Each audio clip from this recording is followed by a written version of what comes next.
Welcome back to the Living Hope of Easter and our walk through this letter that Peter, who encountered the risen Jesus, whose life was changed when Jesus walked out of that tomb alive, and so wrote this letter about this living hope. And we're talking about how a living hope means that we live differently. So today we're going to talk about how we confess our living hope by living out the roles that God gives us in marriage. So we talk a lot about marriage today. Now, if you're not married, if you're young people, especially our confidence, you are young men and women who are growing up thinking about that one day and learning how to be that person. So whether you're married or not, I think there's a lot we learn today, but we're definitely be talking about how God gives Christian husbands and wives to live with one another. Okay, so let's go. I came across this letter that a desperate woman wrote to, speaking of sex problems, that a desperate woman wrote to tech support.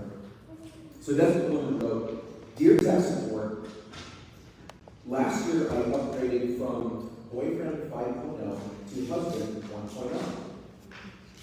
And I noticed a distinct slowdown in the overall system performance, particularly in flowers and jewelry applications.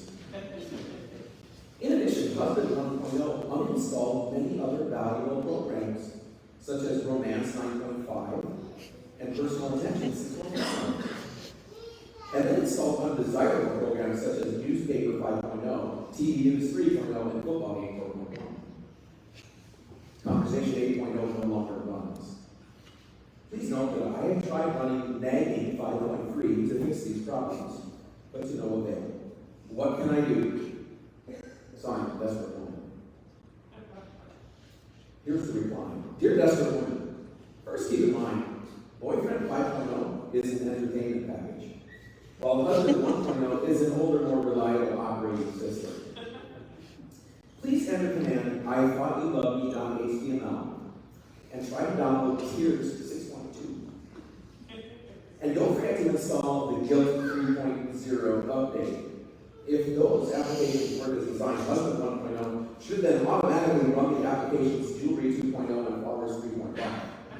However, remember, overuse of the above applications can cause husband 1.0 to default to Silence 2.5, Happy Hour 7.0, or Beer 6.1.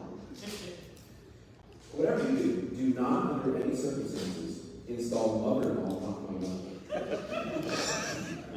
It runs the virus in the background that will eventually seize control of all your system resources. In summary, husband 1.0 is a decent program, but it does have limited memory and cannot learn new applications quickly. You might consider buying additional software to improve memory and performance. We recommend Cooking 3.0 and Hot Load 7.7. Okay. Funny. But notice something here. This desperate woman, this poor wife, was unhappy, and she was given several suggested solutions to her problem. Nagging 5.3, Tears 6.2, Guilt 3.0, and How to Social Sex. You know what that sounds like to me? Manipulation 5.0. As humorous as this made-up conversation is supposed to be, it does point out a real difficulty in human relationships. All right? Too many people believe they need to control their relationships by manipulating the other person, by trying to convince or force the other person to do what they want them to do by nagging, guilting, tricking, tempting, or browbeating them into it.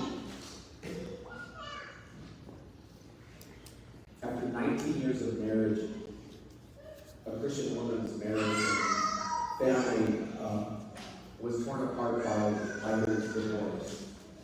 Partly by her husband's fault, partly by her own fault.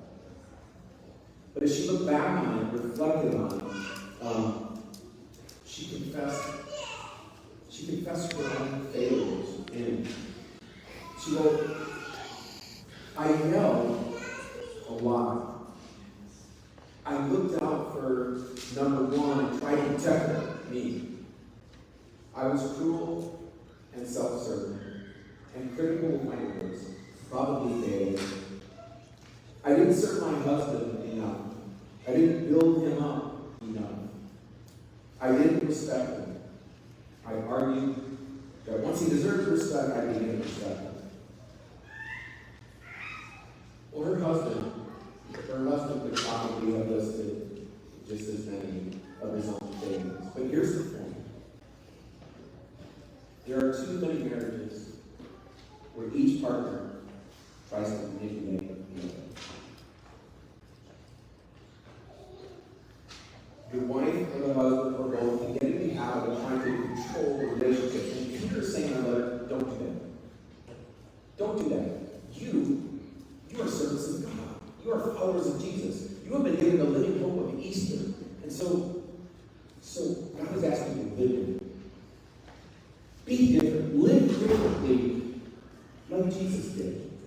Last week in our text, we learned how we are to be different by submitting to the government and by submitting to our employer, whether they deserve it or not.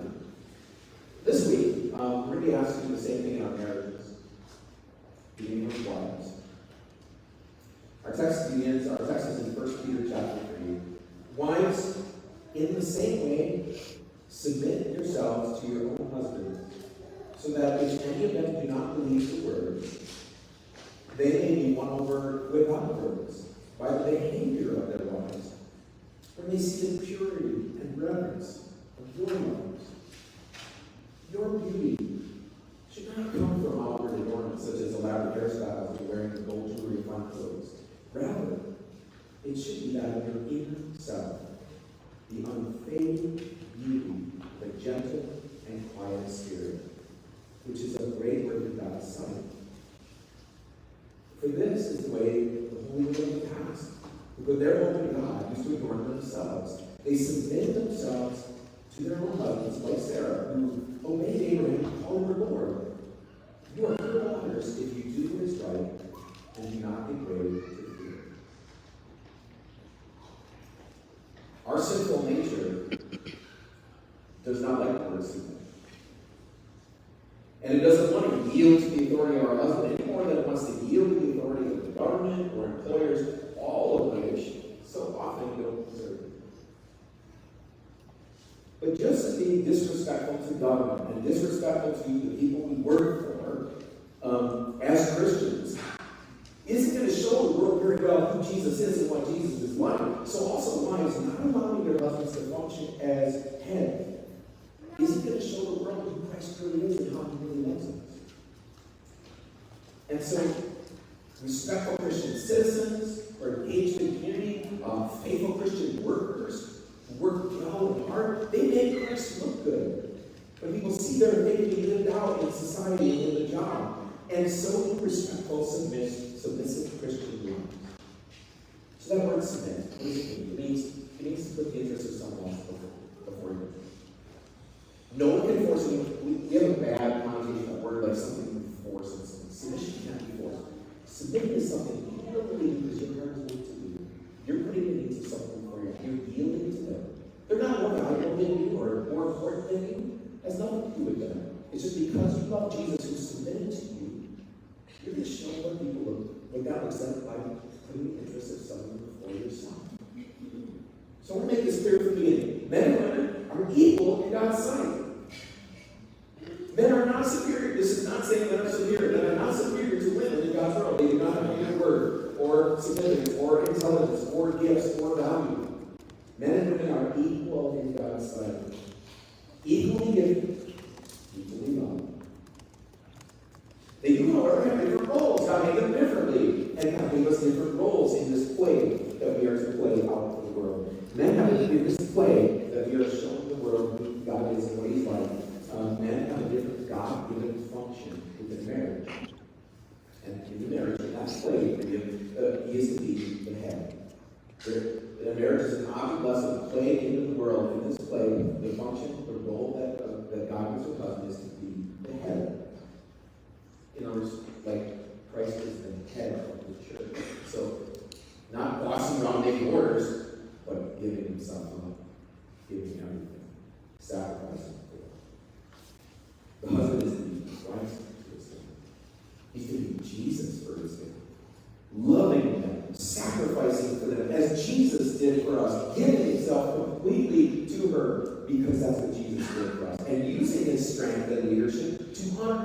and to provide for his family, and to protect them. And so Christian men are themselves submissive to Christ, who is their head. So, love for Jesus, because she wants to show the world who Jesus is, a Christian wife submits to her husband. Meaning, she puts his interest in him. She's equal. They're both equal, but she puts his interest in him. And she has nothing to fear about submitting to a man who himself submits to the Lord. Because that man will use his headship not to serve himself or to make demands or to get what he wants, but to serve and to bless his wife and children. But the context of this letter is kind of this thing. But what if a woman comes to faith in Jesus and her husband doesn't? And I think the question behind the answer that Peter was giving is, so if the fact that he doesn't recognize Christ as his head mean that then she doesn't have to recognize him as her head? And Peter's saying, no. If he's an unbeliever, winning him over to Christ should be the number one priority of his wife. That should be her greatest priority. But that's not going to happen if she withdraws from him, or disrespects him, or tries to manipulate him, or control him. Because what's going to happen? He will blame her Christianity on making their marriage miserable. But when she lives Jesus' way, treating him well, serving him, loving him, submitting to him, putting his interests first, that's going to make Jesus look good, and then maybe one day he can bring him to faith just because of the way his wife treated him. His wife treated him. Won over to Christ. Not by manipulation, but by selfless submission. So wives, keep on sharing the goodness of Jesus. Keep on sharing the word. Keep on encouraging with your words all you can. But also continue to love and submit and serve. And live that pure life so that your husband can see who Jesus really is through the way that you live.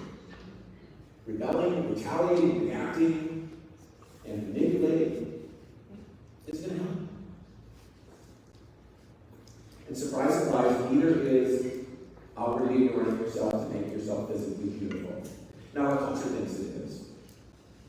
Right? Women often use their hot book 7.7 to manipulate and control their husbands. Verse 3 said, your beauty should not come from outward ornaments such as elaborate hairstyles and wearing golden jewelry and fine clothes. Now, here's what this is not saying. Okay? There's nothing wrong with wearing nice clothes and jewelry. There's nothing wrong with making yourself look beautiful. There's nothing wrong with looking beautiful. God isn't against physical beauty. You know why? He designed it. He gave it to you. God isn't against physical beauty. He designed it. He made it. He made you beautiful. You are beautiful. So be beautiful. Your beauty is a blessing. Your beauty is a blessing. What this is saying is this. Just don't let your physical beauty be the thing that you use to win him over. Or to get him to do what you want to do. That's all it's saying. Just don't let that be the thing you use to get what you want. And I feel for you. I do, because women have always faced harmful pressure from society and culture around us to be beautiful, outwardly beautiful. In fact, it seems that in our culture, our society today, that the expectation of women is that they're supposed to be perfect. Right? You're supposed to be perfect. Unreal. It's not real. It's not have any flaws. These are the unreal expectations placed on women. And so women get unfairly judged and valued and rated on physical appearance. Here's the good news. You don't have to play the game. You don't have to play the game. Whose approval actually matters? Whose approval actually matters? Right? Instead of competing for the attention of men and the approval of others, ask yourself what God knows. And that's what it's about. These holy, God-fearing women of the past, they care most about what God thought about them.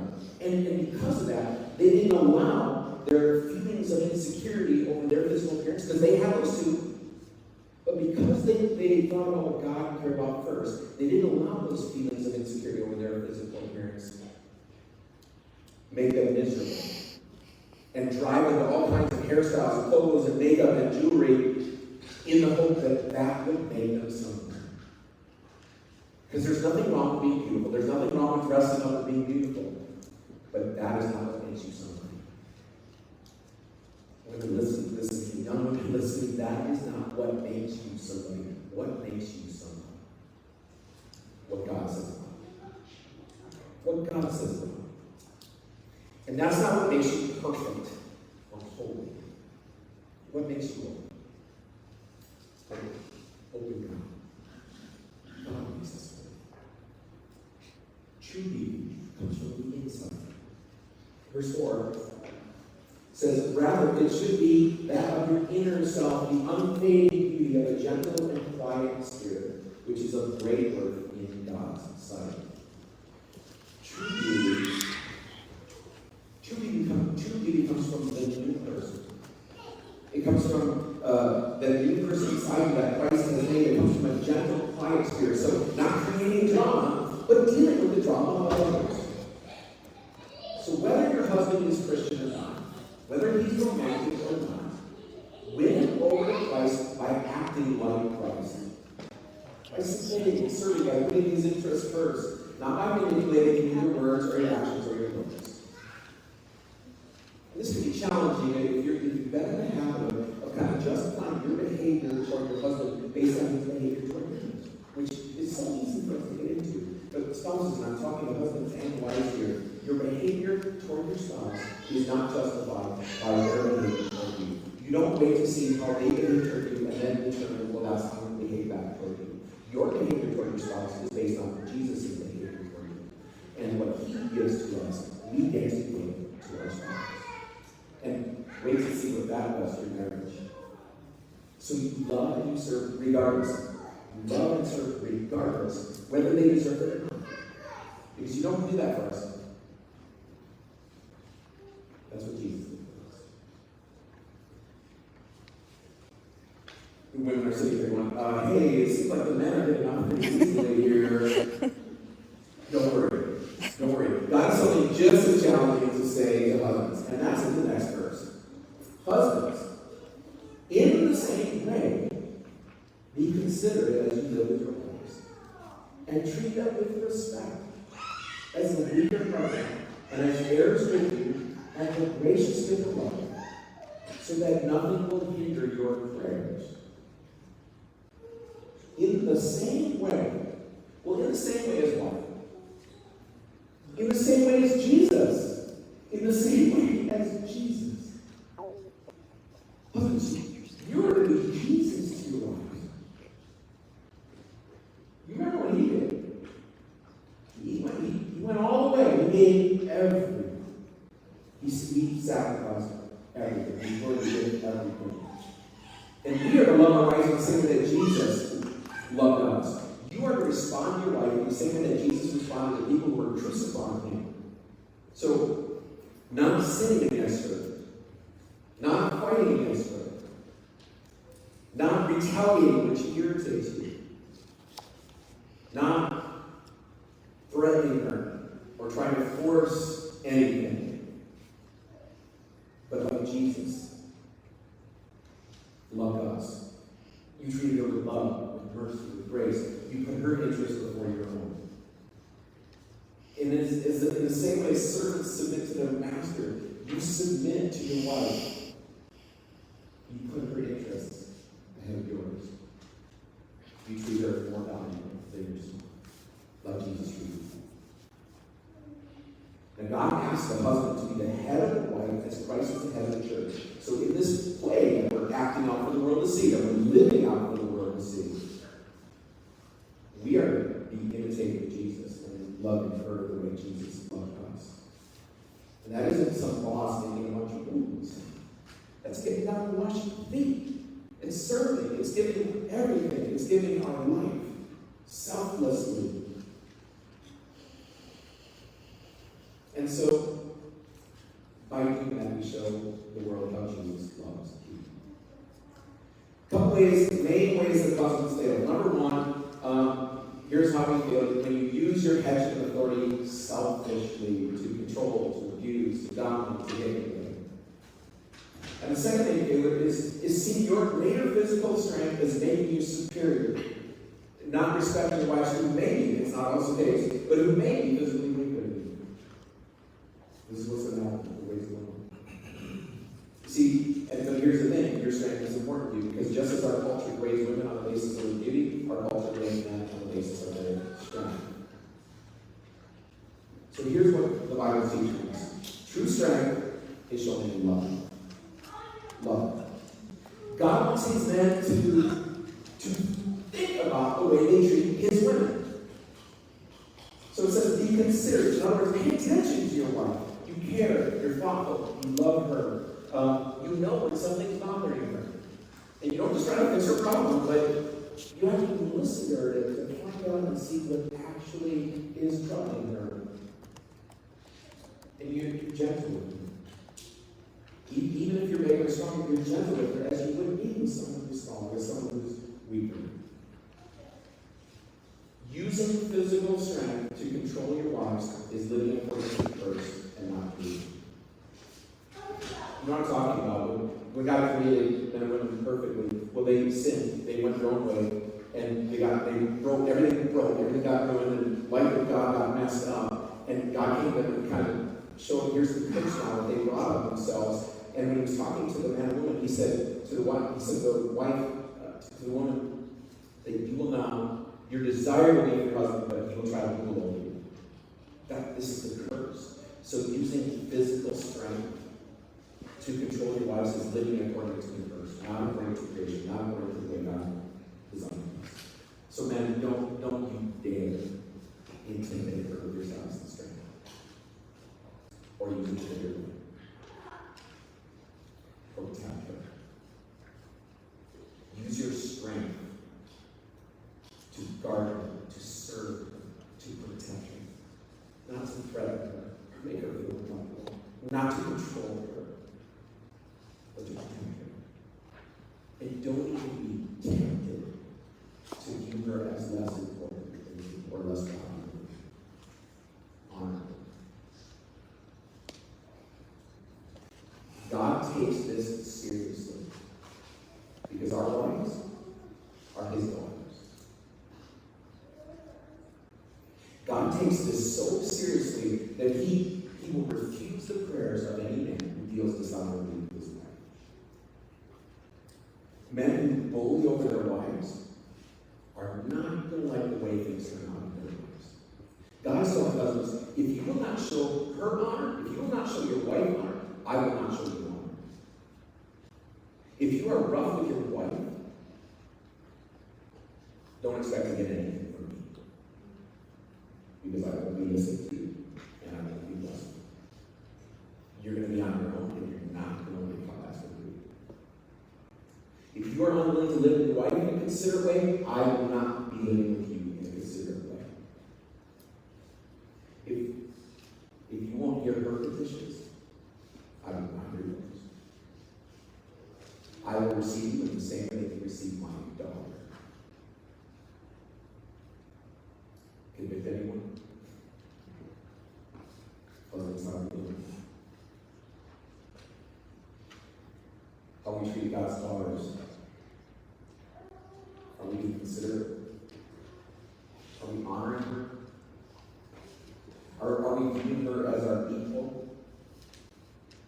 Are we giving our life for her? Are we giving Jesus for her?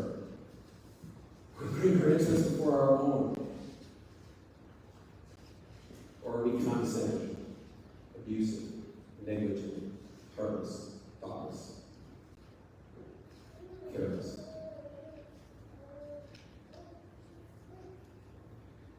Do some of you wonder why God seems distant to you? Some of you wonder why it might seem so hard to draw near to God? Well, you might have your reason. You might have your answer. You might need to read that. Husbands, remember, your wife is an heir with you of the gracious gift of God. Wives, remember, your husband is an heir with you of the gracious gift of life. You are joint heirs of life. You are joint heirs of the living hope of Easter. You are equal in status and value, and you are equally loved and valued by God. God loves you both equally. And finally, as Christians, we are all to submit to one another. We are all to be in the interest of others before our own, because of the living hope that we have. So what's the point of all of this? What's the point of this whole play? Living out these roles in our marriages to imitate God. What's the point of doing all this? The point is this: winning others over by showing them who Jesus truly is. Beginning in our marriages. Winning others over by showing them who Jesus truly is. So marriage is to stop being a battlefield and start being a place where Jesus changes lives.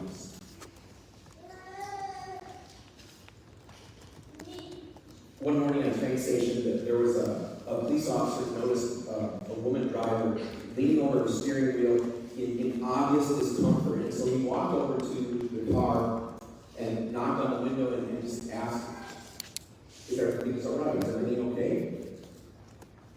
Half crying and half laughing, the woman said, for 10 years I've been driving my husband to the station to catch him pregnant. This morning, I forgot him.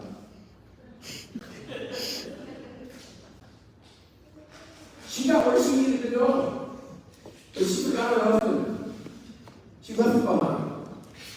So he did not make it to his ultimate destination. There was a man named Lowell who was not a godly man. He wasn't a bad man, but he wasn't a godly man. He was a man's man, good athlete. He could handle himself in any situation. Confident. He could handle himself in a fight. Strong, tough guy. But he decided, well, what are we God for? So he rarely went to church, and he didn't bother to pray. But his wife, Martha, did. She's a very faithful Christian. She attended church regularly. You see, this made Lowell jealous. See, he didn't like sharing his wife with God. And so one day he figured he would kind of guilt her into a little bit into backing off from her faith. So he asked her, Martha, would you really be happy in heaven if I were in hell? Now Martha knew what he was asking and why, so she thought about it for a moment. And then she replied, well, Lord, would you really be comfortable in hell if I were there with you? And that simple answer shook Lowell. He hadn't thought about it that way before. One day, soon after that, he went to church with her, and he started going to church. And one day, as coming home from church, he just broke down and began to weep uncontrollably. He became faith with Jesus as his Savior. And he came back to a church, and God grew him into a strong, God-fearing man. And when he died, he knew exactly where he was going. And so did she. Martha had loved him in heaven. She didn't nag him. She didn't guilt him. She didn't argue with him. She didn't manipulate him. She didn't try to control him. She just showed him what Jesus is like. She didn't put his interests first. She just showed him the love of Jesus. She loved him. And friends, that is the objective of every Christian husband and wife. You don't want to leave your spouse behind. You want them to join you in heaven. They are heirs with you of the gracious gift of God. Joint heirs of life. Joint heirs of the living hope of Easter. So let's show the world. Let's show the world. Starting in our minds, who Jesus is. And staying with Jesus. We pray. Lord, thank you for the living hope you've given us. Thank you for that undeserved love. And every one of us haven't deserved it and have lived it so differently, yet you were willing to serve us, love us, give yourself for us anyway. Have all of us, especially husbands and wives here, imitate that in their lives as they reflect your love and carry out those facets and those roles that you've given them to show, first of all, each other your amazing love, and then their family, and then the world around them. Also, raise that up in our new young confidence today as they grow up into a world that has so many different messages. Just raise them up as young Christian men and women who reflect your love in the way they live out their lives among their peers. Give every one of us the strength to just be who